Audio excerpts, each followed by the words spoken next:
'n motor beweeg op 'n horisontale pad teen konstante snelheid.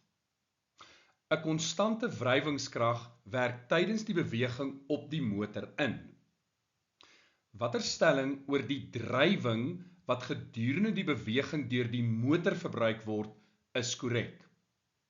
Die drywing, die korrekte antwoord is D, bly konstant. 'n Vergelyking wat nie aldag so baie lugtyd kry nie, is hierdie ene. Die gemiddelde drywing is gelyk aan die krag in die bewegingsrigting vermenigvuldig met die gemiddelde snelheid. Nou, jy mag dalk wonder, daar staan konstante snelheid. Met ander woorde, die versnelling is gelyk aan 0.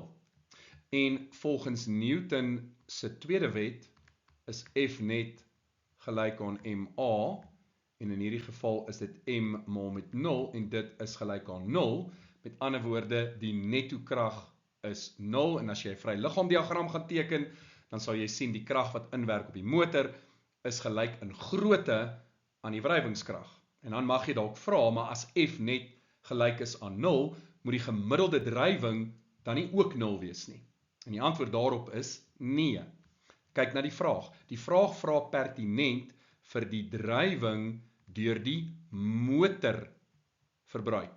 So ons fokus op die motor. Ons gaan met ander woorde die krag wat op die motor inwerk hierso in vervang. Dit is wat vir ons belangrik is. En nou kan jy jouself indink, as ons regs as positief beskou, dan gaan die krag wat inwerk op die motor 'n positiewe nie nul waarde wees. Daardie is met ander woorde 'n positiewe konstante waarde.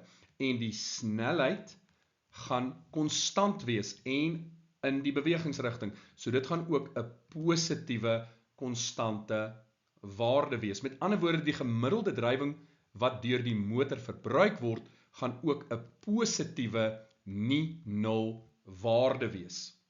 En dit maak logies sin.